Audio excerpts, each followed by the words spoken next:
you want to hear some music? You'd like that, wouldn't you? Well, today you're going to get all the music you want. The request lines are now open. KGFJ Soul Radio. Do it now, man. Request lines are up. It's open, man. Got any Blue Oyster Cult? No, I don't have any Blue Oyster Cult. I ate 34 pairs last time around. Where were you? I was that close to working at 7-Eleven, you know. Pass the word along. Tell the men it's time to shoot the moon. Shoot the moon! Out there on the microphone. On the microphone. Shoot the moon.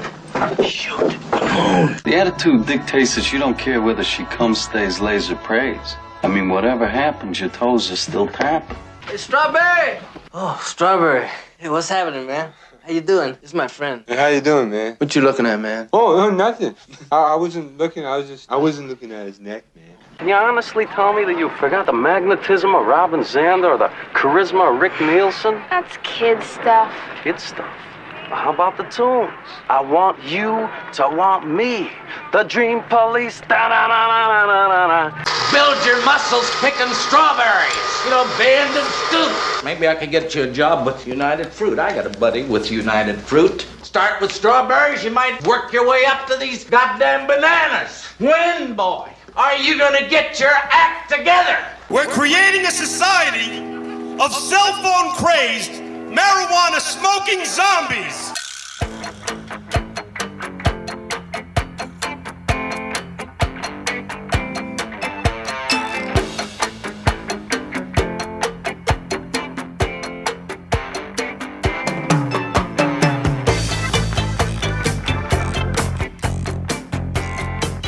Coming to you not quite live from Lukewarm Tallboy Studios deep in the land of Gar, this is Bend and Scoop, the podcast featuring music, mirth, and minutia, focused on exposing artists you probably haven't heard, but should. I'm Bob, and I'll be your tour guide on this amazingly asymmetric auditory adventure as we journey to the center of your cochlea. Welcome to episode 43, which is how many years it's been since the celluloid masterpiece from which this podcast got its name first debuted in cinemas nationwide. Proof positive that it pays to have a buddy with United Fruit.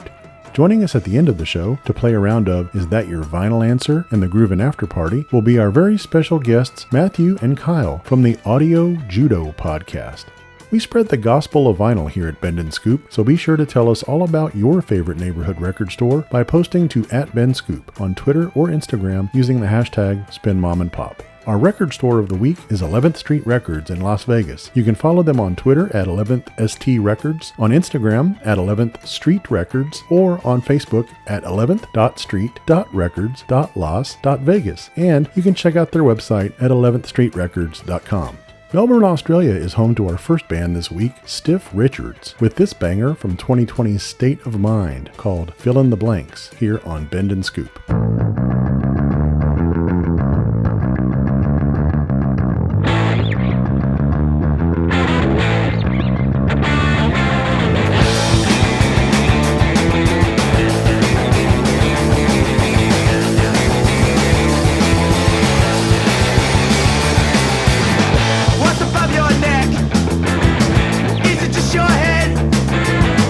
What's above your eyes? Is it just your mind or is it nothing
so on. AFRTS, good morning.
Cool Ghouls from San Francisco there with 26th Street Blues off their brand new album At George's Zoo.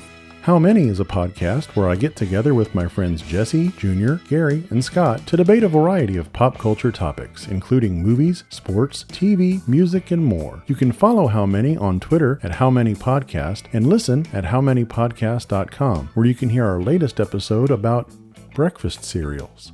Up next from Belfast, Northern Ireland, are New Pagans, whose latest record, The Seed, The Vessel, The Roots and All, includes this rocker, Yellow Room, on Bend and Scoop.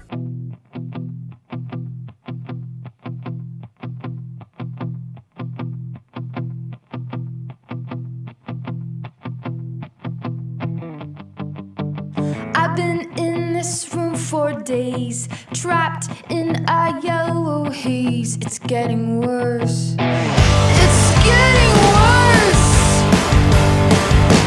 Strained and boarded in, feeding on the young man's skin. It's getting worse. It's getting worse.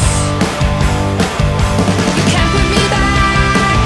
I'm worse in the mornings. Be careful. You can't put me back. I just won't go. So gently, slowly move away. Silence. You can't put me back. And I just won't leave.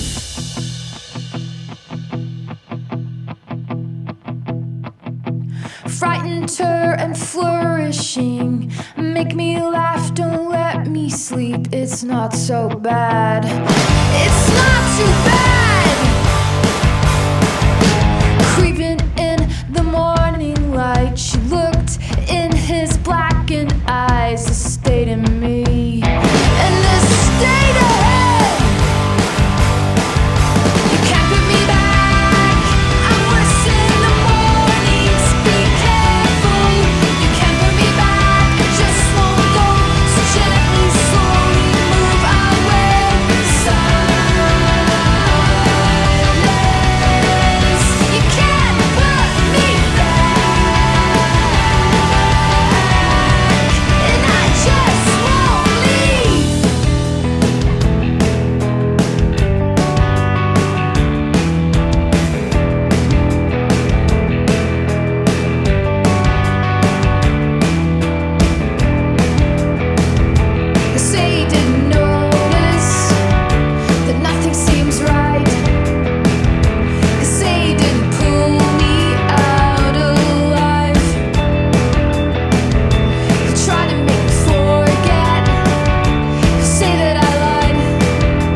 Arizona Wichita was abducted?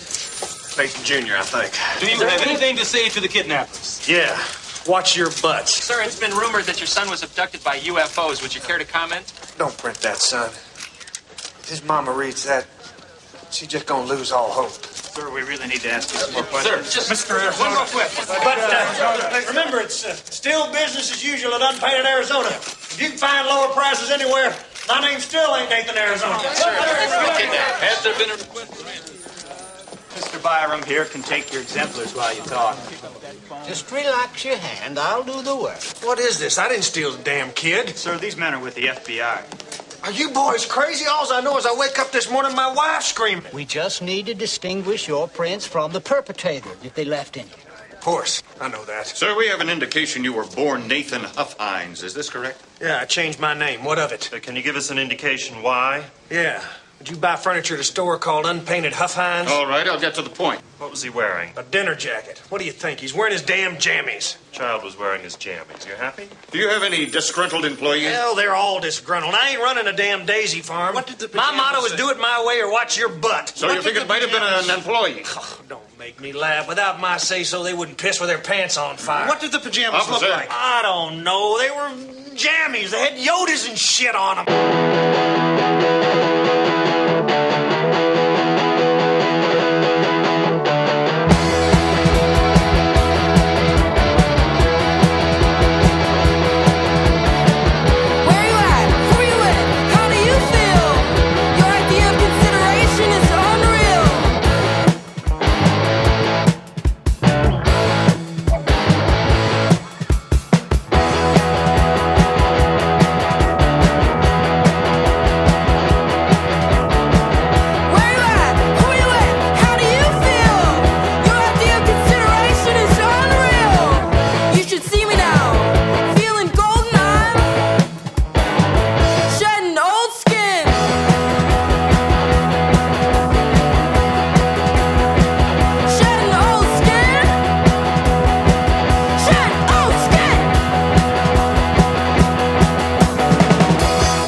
Oakland's Fake Fruit cut right to the chase, don't they? That delightfully concise track was Old Skin from their just-released self-titled debut LP.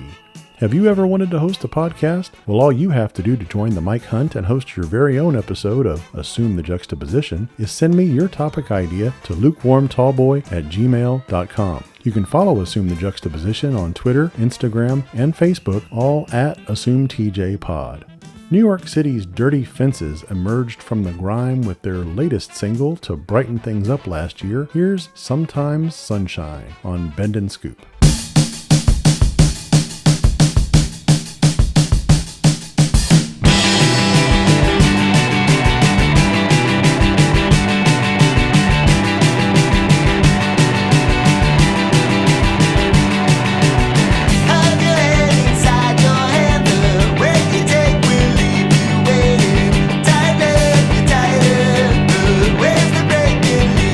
I can feel it sinking in.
This Sunday morning at 10 on the TNT show, you can join Gentleman Jim Strickland and his guests, Ron Coleman and Billy Block of the Ron Coleman Band. TNT is Talent in Texas, and you can hear it this Sunday morning at 10 on 101.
Foxy Conton from Philly there off 2020's This Time You're On Your Own, with an ode to every elderly man ever blindsided by Noxie between innings. Fine, fine.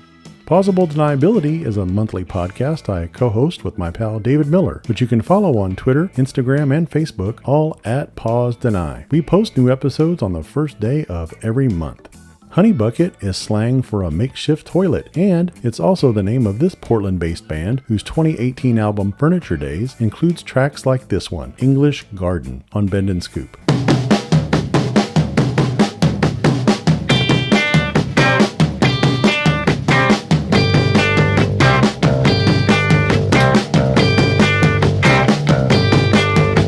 If I were to go, could you figure out the place and time?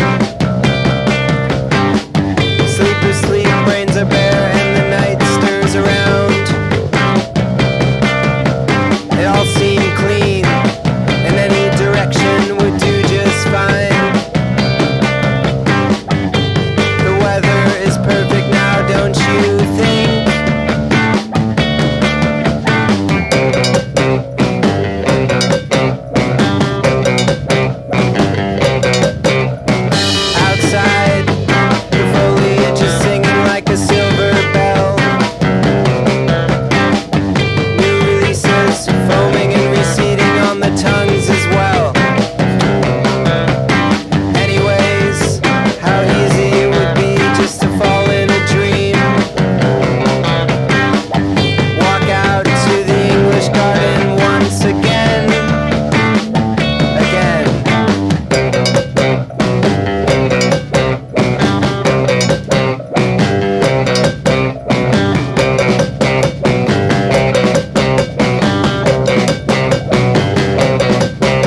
funny, Hat.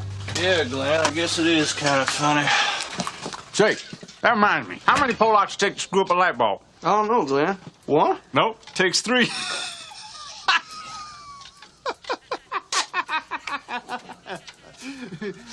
Wait a minute, no, I told him wrong. Here, I'm starting again. How come it takes 3 Polacks to screw up a light bulb? I don't know, Glenn. Because they're so darn stupid. Shit, man. Loosen up. What's the matter? Don't you get it? No, Glenn, I sure don't. Well, shit, man. I guess that's why they call it a way homer. Why's that? Because you only get it on the way home. I'm already home, Glenn.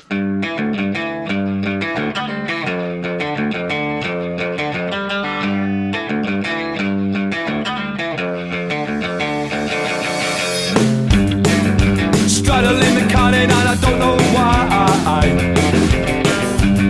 You got a weapon of mass destruction between your thighs.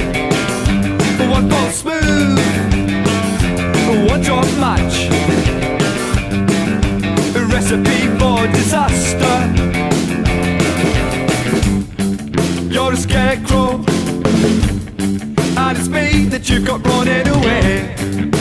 I head for the hills like all of the boys before me did.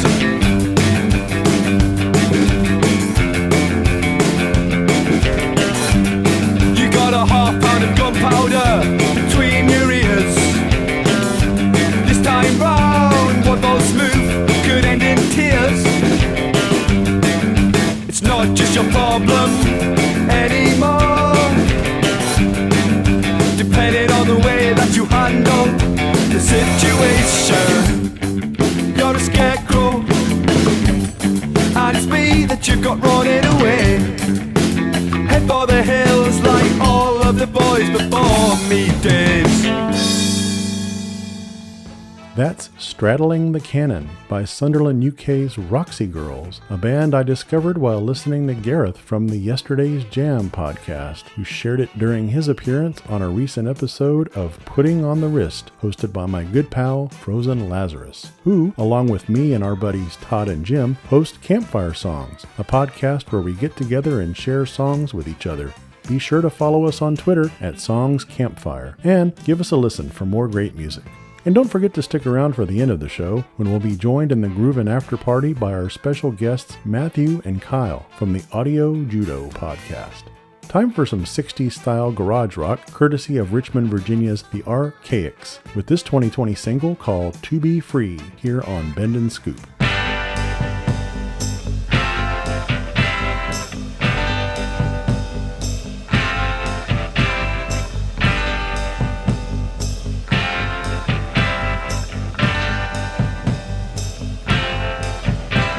What a long old time, living all my life to please you.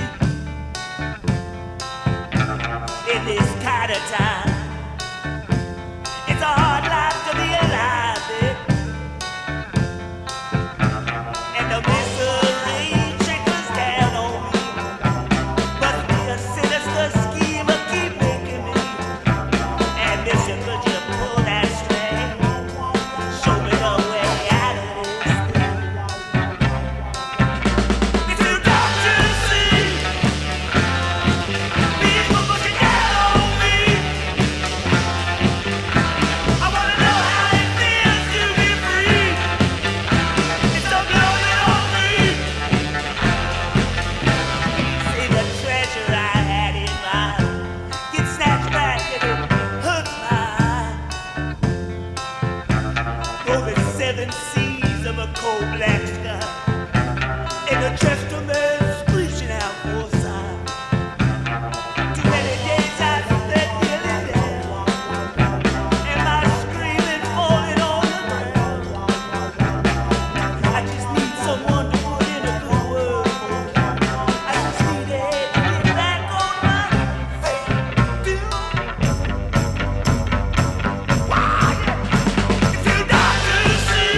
Oyster Cult. Get down the stairs, brothers and sisters! Godzilla! There's a new year coming, a new decade, and Blue Oyster Cult will rock you into the 80s. Blue Oyster Cult, in concert December 10th at the Coliseum. KLOL and Pace Concerts present one of America's definitive powerhouse rock and roll bands. December 10th. Please welcome, from New York City, Blue Oyster Cult! Tickets are on sale now at all top ticket outlets. It all happens at 7:30, December 10th. In concert, Blue Oyster Cult. Blue Oyster Cult and guests head east. 7:30 December 10th at the Coliseum. From Pace Concerts and 101 KLOL. I used to want you like a cigarette. Now it's over. Bye bye lover. Bye bye lover. My body's aching, shaking all over. I got you off of my shoulder. I'll kick you out of my head. All in all, we had some good times too. Some may say I was hooked on you. Ooh, only you could ease my mind. You were my lucky clover. But please roll over and let me move ahead. All in all, we had some good times too. Some may say I was hooked on you. Ooh, do you know how good it feels to hold you closer? But I need a changeover. You know you nearly drove me mad. I used to need you like a cigarette. Now it's over. Bye bye lover. Time to throw you in the trash. My body's aching, shaking all over. Bye bye lover. Bye bye lover. With members hailing from Brazil and Denmark, the Courettes are truly a global phenomenon who brought us that retro-sounding ditty, Want You Like a Cigarette. Remember to be sure and check out our Bend and Scoop Spotify playlist. If we played it and they have it, you can listen to it there. And if you enjoy listening to what we do here on Bend and Scoop, please take a moment to subscribe, rate, and review us wherever you get your podcasts. Raising hell can be a lot of fun, but it's not as much of a wild ride as raising Arizona. Son, you got a panty on your head. Just drive fast, Turn to the right! The first time I met Ed was in the county lockup in Tempe, Arizona. You're a flower, you are. A day I'll never forget. I do. You bet I do. Okay, then. My lawless years were behind me. Our child-rearing years lay ahead. But biology conspired to keep us childless. You go right back up there and get me a toddler. I need a baby hide. I got more than I can handle. At the time, Ed's little plan seemed like the solution to all our problems. And the answer to all our prayers. He's beautiful. What? Are you kidding? We got us a family here.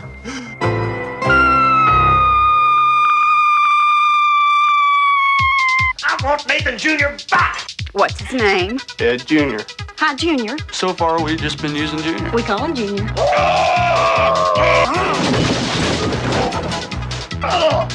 He's out there somewhere. Hold on, Nathan. We're gonna go pick up Daddy. I've been taking these Huggies and, whatever cash you got. You busted out of jail. We released ourselves on our own recognizance. What Double here is trying to say is that we felt the institution no longer had anything to offer us. We got a child now. Everything's changed. Where's Junior? Who the hell are you? Oh, man.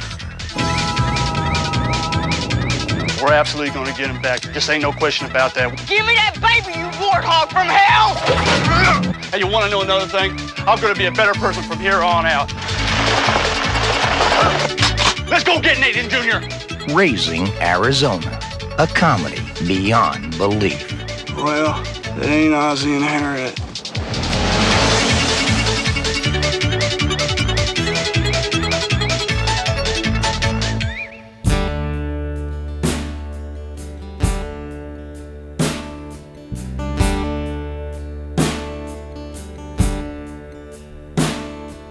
Down by the willow garden, me and my love did meet there while we were courting. My love, she fell asleep.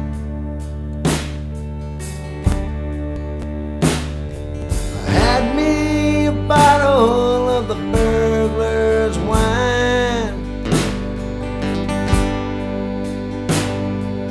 My love, she did not know where I poisoned that dear little girl down by the banks below. Stabbed her with my dagger,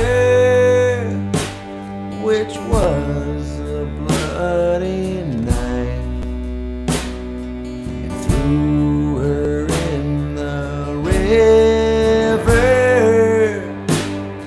which was a dreadful sight.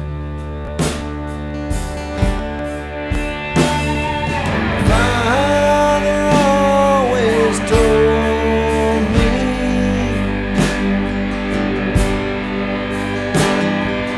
money would set me free if I would kill that dear little girl whose name was Rose Connolly.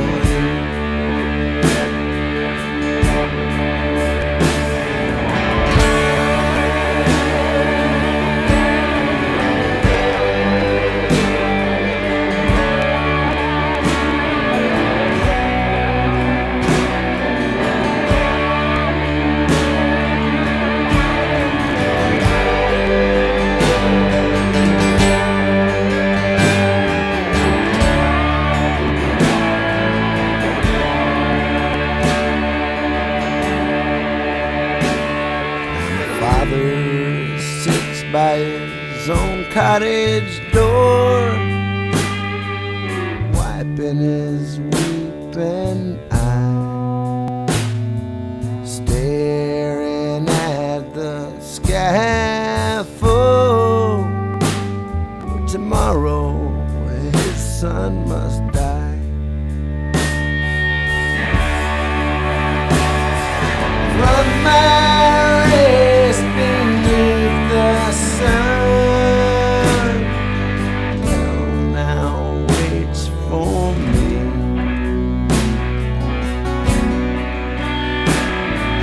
I have murdered the one that I love, whose name was Rose Connolly.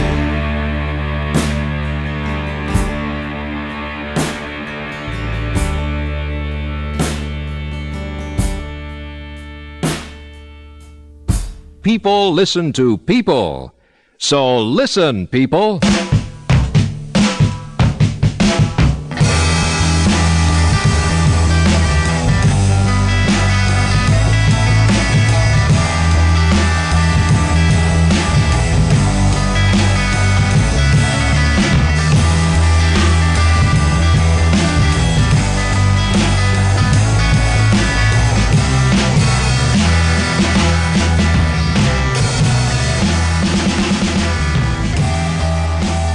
Welcome to the Groovin' After Party. Come on in and pour yourself a cold one. Joining me now for our Groovin' After Party here on Bend and Scoop are Matthew and Kyle from the Audio Judo podcast. Welcome, guys. Hey, how's it going? It's going great. Tell everybody about Audio Judo. Audio Judo is basically a podcast of music discovery. I think our overarching goal was to kind of fill a vacuum that has existed for a long time. I remember when I was a kid listening to music in the late 70s and 80s, there was always an interview show or magazines like Rolling Stone or stuff like that kind of got the word out about new music, or you go to AOR, album-oriented rock radio, and be able to catch the newest songs. And I realized it's ironic that there's more music than there ever was, but there's less real ways to find it. And we kind of wanted to do deep dives about music, not overly deep, but we wanted to give people either exposure to stuff they've never listened to, or maybe information about stuff that they've heard maybe once or twice, or something that they've been listening to for years, and we could give them a little bit more information than they already had. I got to say, I was listening to a couple of y'all's episodes, and it's excellent the way you structure it, because you do a deep dive, the track by track, all of the information that you give. Like one of the first one I listened to was Asia, because I'm a big Steely Dan fan. I'm really glad you guys did that episode, and I listened to it, and it's like the production, everything is so good on those episodes. On the way home today, I was listening to your new one on Goodbye Yellow Brick Road, and man, you guys do an excellent job. The tidbits that you have, the backstory on all the songs. I just really like it. And a lot of times I'll have somebody on who's got a podcast and I'll listen to an episode and I'll subscribe, but you guys are one of the very few that I'm like diving back into a lot of the previous episodes. I went back, I'm like, yep, gonna listen to that one for sure, that one. So I've got like about 7 or 8 of them that I've already downloaded to listen to later. I really love it. That's an awesome compliment. Thank you so much for that. I got to throw a quick shout out to Randy. We call him our producer, but he's also our podcast editor. He's the guy that actually makes us sound really good. He cuts out all the incoherent ers and rs and right, all the in-between stuff and makes it sound like we actually know what we're talking about.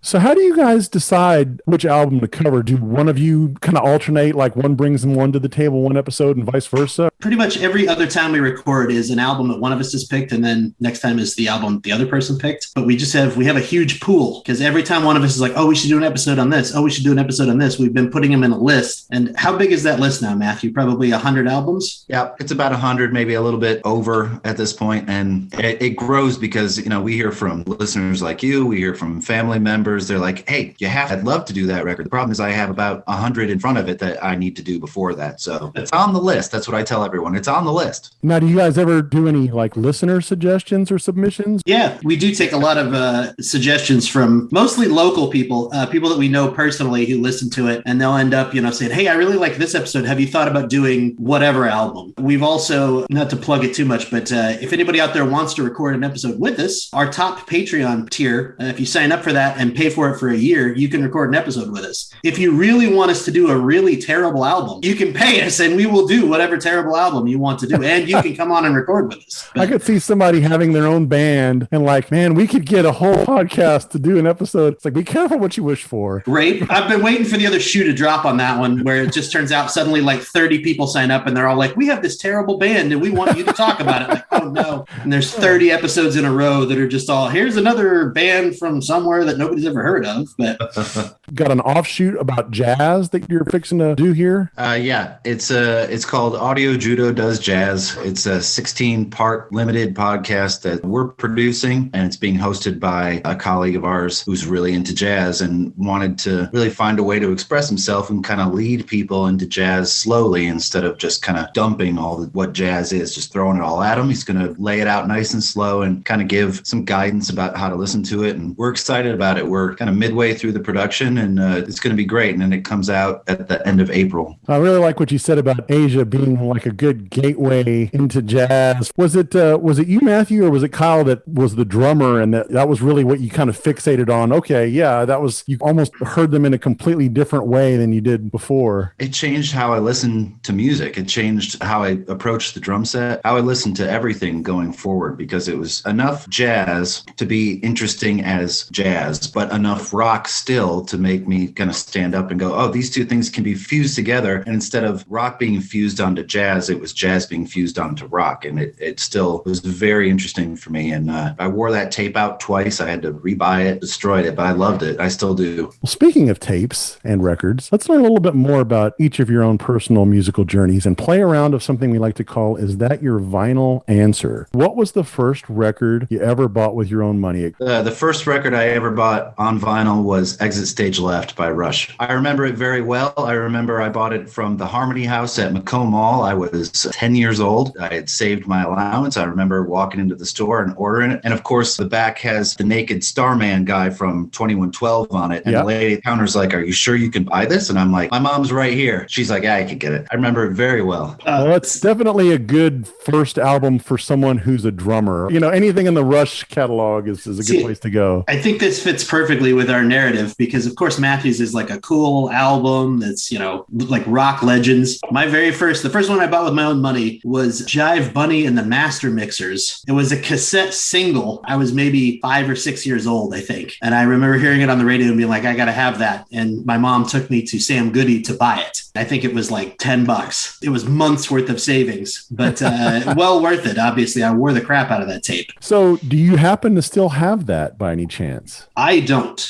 Actually, you know, I don't think I do. My mom might still have that because there's a box of old cassettes and CDs that she has buried in a closet somewhere. And most of them are cassettes that I either like mixtapes that I made as a kid, or my grandmother used to record tapes when she was like doing dishes and things. She'd talk to each one of the grandkids. She'd record these tapes and then send them to us. And they're in a box somewhere at my mom's house. I've got to dig it out at some point and digitize all of them. But that might still be in there. I honestly don't know. I don't have it with me, but it may be around still. Now, Matthew, I'm guessing you probably still have that Rush album, correct? Absolutely.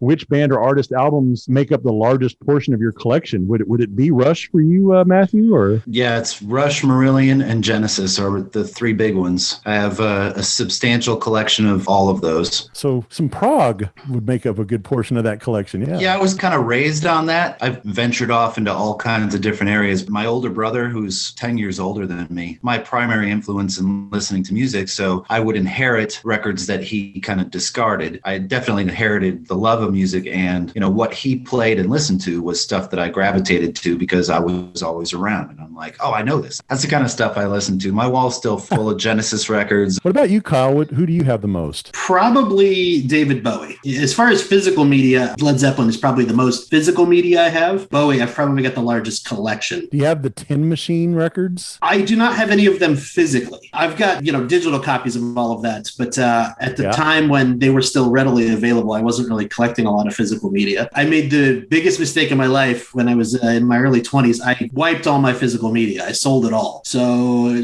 22, 23 years worth of collecting stuff and albums and records. And I was just like, yeah, I don't want to move this. So I sold it all. And huge regret. Kyle, what Bowie album is your favorite? Hunky Dory, I think for sure is my favorite. I've had a kind of a weird history with it, but it is still kind of a go-to album when I'm either real happy or real sad. And you mentioned Zeppelin. What about them? I think Physical Graffiti is still one of my favorites. I do really love their live album, How the West Was Won. It's a triple CD album that it was a live recording from, I want to say LA and San Francisco, 2 different nights that they combined together into one album that's absolutely amazing. It's a great live album. Permanent Waves is my favorite. We did an episode on Permanent Waves back in the fall. Genesis is Selling England by the Pound is probably my favorite. Either that or Lamb Lies Down on Broadway, both Gabriel era. What album over the years have you purchased the most? I have Permanent Waves in, I believe, 8 different formats now. I have the cassette, I have the CD, I have the deluxe vinyl edition, the regular vinyl edition, I have the remastered edition. I have it laying all over the house. I've bought it many, many times. I continue to buy it. I know that I've bought Purple Rain at least 3 times. Twice on CD because one was stolen, and then I had a cassette of it as well. Now, who among your friends and family would you say, including yourself, has the largest vinyl collection currently? Matthew.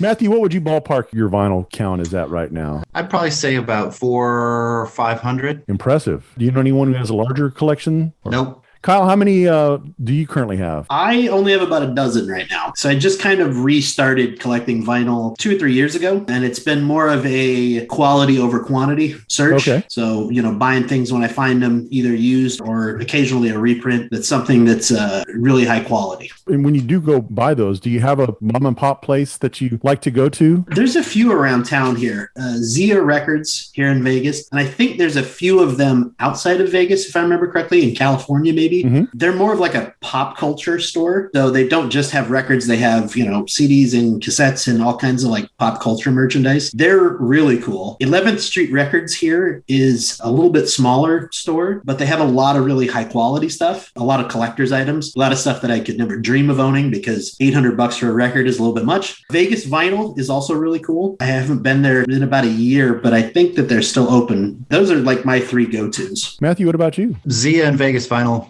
Vegas Vinyl is still open. Those two. And then because I'm trying to complete the Hypnosis catalog, I want all the albums that the Hypnosis cover art designers did. I do a lot of stuff through Discogs online because they have a lot of the harder to find stuff. What are the ways folks can follow Audio Judo? Facebook.com/Audio Judo. Twitter, we're at Audio Judo. Instagram, it's at Audio_Judo. If you want to get in touch with us directly, email info@audiojudo.com. They do check the email, folks, because that's how I got them on here. They actually responded to the email, so that was awesome. Well, guys, I really am very appreciative that you came on. Like I said, I cannot recommend Audio Judo highly enough. Just an excellent, excellent podcast. One of the best ones I've heard yet. Keep up the good work. I look forward to one of these days. Hopefully something will pop up. I'll be like, that's exactly one of the ones I would send in. And a few of the ones that are on there I would have too. Definitely keep listening for sure. Thank you so much for having us on. We really appreciate it. Yeah, it's been great.